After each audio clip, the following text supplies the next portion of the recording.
Hello friends, welcome to Radha Tailoring Vlogs. இன்னைக்கு இந்த சாரியோட ப்ளவுஸ் தான் நான் ஸ்டிட்ச் பண்ண போறேன். வாங்க பார்க்கலாம். இது வந்து ஒரு லைனிங் ப்ளவுஸ். நான் ஆல்ரெடி கட்டிங் போட்டு வச்சிட்டேன். எப்படி ஸ்டிட்ச் பண்றேன் அப்படினு சொல்லிட்டு பார்க்கலாம்.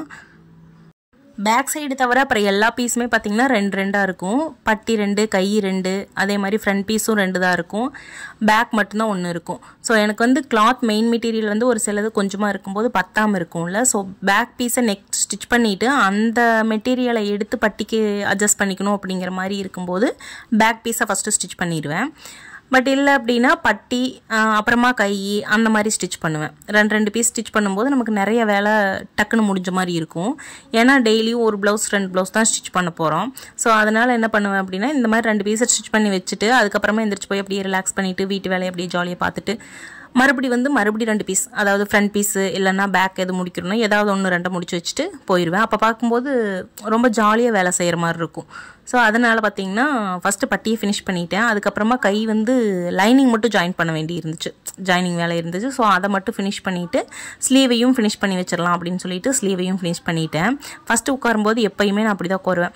ஏன்னா ஃபுல் ப்ளவுஸ் ஸ்டிச் பண்ணுறோம் அப்படின்னு யோசிக்கும் போதே மிஷினில் உட்காரதுக்கு கஷ்டமாக இருக்கும். இன்னைக்கு ஃபுல்லாக தைக்கணும் அப்படிங்கிற மாதிரி இருக்கும்.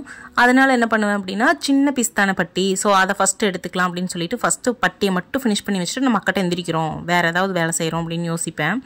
ஃபஸ்ட்டு பட்டியை ஸ்டிச் பண்ண ஆரம்பித்தோம் அப்படின்னா எல்லா நாளும் ஒரே மாதிரி இருக்காது.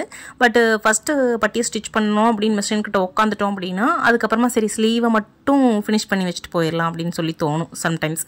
ஸோ அப்போ வந்து ஸ்லீவையும் ஃபினிஷ் பண்ணி வச்சிடலாம் அப்படின்னு சொல்லிட்டு ஃபினிஷ் பண்ணிட்டேன். இப்போ என்ன ஆகுது அப்படின்னா ஓரத்தையெல்லாம் எப்பயுமே அடிச்சிருவேன். இப்போ இதை முடிக்கும்போது பார்த்தீங்கன்னா பட்டி ஃபினிஷ் பண்ணிட்டேன். இது வந்து சுருக்கு வருது. இதை வந்து நான் அயன் பண்ணி தான் அதுக்கப்புறம் தான் ஓரமாக தையல் அடிக்கணும். ஸோ அதனால் என்ன பண்ணேன் அப்படின்னா இந்த மாதிரி அடித்து மட்டும் திருப்பி வச்சுட்டு எல்லா பீஸையும் நம்ம அயன் பண்ணியே ஸ்டிச் பண்ணிக்கலாம் அப்படின்னு சொல்லிட்டு அடித்து திருப்பி ஒரு தையல் படிமான தையல் போட்டு அப்படியே வச்சுட்டேன். இதுக்கப்புறமா நம்ம அயன் பண்ணி தான் ஸ்டிச் பண்ண போகிறோம் அப்படிங்கிறதால நான் எல்லா பீஸையுமே கையில் எடுத்துட்டேன். இப்போ ஓரத்தையல் அடிக்கிறதுக்கு நம்ம அயன் பண்ணதுக்கப்புறமா அடிச்சிட்டோம் அப்படின்னா ஃபினிஷிங் நீட்டாக இருக்கும். ஃப்ரண்ட் பீஸ் எல்லாம் நீட்டாக தான் இருந்துச்சு. ஸோ அயன் பண்ணுறோம் அப்படிங்கிறதுனால எல்லா பீஸையும் நம்ம அயன் பண்ணிக்கலாம் அப்படின்னு சொல்லிட்டு அடித்து திருப்பி அடிச்சுட்டு படிமான தையல் போட்டு அப்படியே வச்சுட்டேன். ஃப்ரண்ட் பீஸில் வந்து பெருசாக ஒரே தையல் போதும், நமக்கு ஒரே தையல் போட்டு இந்த மாதிரி அடித்து திருப்பிக்கலாம். நெக் வந்து என்னென்னா ஒரு மாதிரி ஸ்ட்ரைட்டாக கிடைக்கும். இந்த மாதிரி நெக் டிசைன் கொடுக்கும்போது ஷேப் கொடுக்கும்போது நமக்கு வந்து நெக்கு நீட்டாக கிடைக்கும் ஸ்ட்ரைட் லைனாக. ஃப்ரண்ட் பீஸில் மட்டும் அப்படியே ரவுண்டாக பெண்ட் பண்ணாமல் ஸ்ட்ரெயிட்டாக வந்து லைன் மாதிரி போட்டுக்கலாம். நெக் மாதிரின்னு வைங்களேன், அந்த மாதிரி பண்ணிக்கலாம். அப்படி பண்ணும்போது நமக்கு போட்டுக்கிறக்கும் கம்ஃபர்டபுளாக இருக்கும். அதே மாதிரி பார்த்திங்கன்னா அந்த நெக் வரும்போது கீழே இறங்கி வரும்போது ஸ்ட்ரைட்டாக வரும். ஸோ இப்போ பேக்கையும் அதே மாதிரி அடித்து திருப்பி வைக்கிறேன்.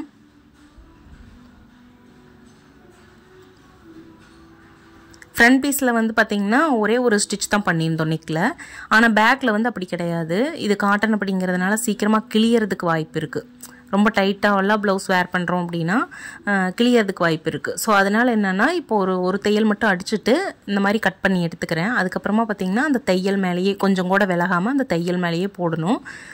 ஸோ அந்த மாதிரி போட்டு எடுத்துட்டோம். 2 தையல் போட்டோம் அப்படின்னா கொஞ்சம் ஸ்ட்ராங்காக இருக்கும் நமக்கு.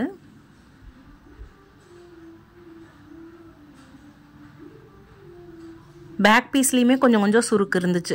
ஸோ அயன் பண்ணிக்கிறது வந்து நம்மளுக்கு ப்ளவுஸ் நீட்டாக ஃபினிஷிங் கிடைக்கும். அவ்வளோதான். நான் வந்து பட்டி மட்டும் ஸ்டிச் பண்ணலாம் அப்படின்னு சொல்லிட்டு தான் மிஷினில் உட்காந்தேன். இப்போ இவ்வளோ வேலை வந்து முடிச்சுட்டு தான் நான் அக்கட்ட எந்திரிக்கிறேன். இதுக்கெல்லாம் பார்த்திங்கன்னா ஒரு 1/4 மணி நேரம் தான் ஆயிருக்கும். ஸோ இதை முடிச்சு அக்கட்ட எந்திரிக்கிறதுக்கு மத்தியானம் ஆயிடுச்சு. அதுக்குள்ளே வீட்டு வேலை அப்படி இப்படின்ட்டு அதுக்கப்புறமா சாப்பிட்டு ஒர்க்கை கண்டினியூ பண்ணலாம் அப்படின்னு சொல்லிட்டு சாப்பிட்டு அப்படியே கொஞ்சம் நேரம் புதுசாக செடி வச்சுருந்தேன். முன்னாடியெல்லாம் ஃபஸ்ட்டெல்லாம் ரொம்ப செடி வச்சுருப்பேன். அப்புறம் எல்லாமே அப்படி ஒன்று போயிடுச்சு. ஸோ இந்த 2 செடி அழகாக இருக்குது அப்படின்னு ஒரு பிக் எடுத்துகிட்டு பாட்டை போட்டு விட்டுட்டு அயன் பண்ண ஆரம்பிச்சிட்டேன். அயன் பண்ணினதுக்கப்புறமா இந்த படிமான தையல் போடணும். இந்த ஓரத்தில் தைக்கிறோம்ல அந்த தையல். ஸோ பேக் பீஸ் முடிச்சாச்சு. இப்போ ப்ளவுஸையும் ஃபினிஷ் பண்ணிட்டு எழுந்திரிச்சிக்கலாம். இப்போ ப்ளவுஸ் ஃபினிஷ் பண்ணிட்டேன். இதுக்கப்புறமா ஹூக் வச்சு அயன் பண்ணோன்னா வேலை முடிஞ்சு. டக்குன்னு வெளியில் வந்து உட்காந்து கொஞ்ச நேரம் அப்படியே வேடிக்கை பார்த்துட்டு நம்ம வேறு புதுசாக செடி வச்சுருக்கோம்ல, ஸோ அதெல்லாம் வேடிக்கை பார்த்துட்டு அப்படியே ஹூக் வச்சு எடுத்துட்டேன். அதுக்கப்புறம் அயன் பண்ணியும் வச்சாச்சு. ரிலாக்ஸாக பொரி கலக்கி சாப்பிட்டாச்சு.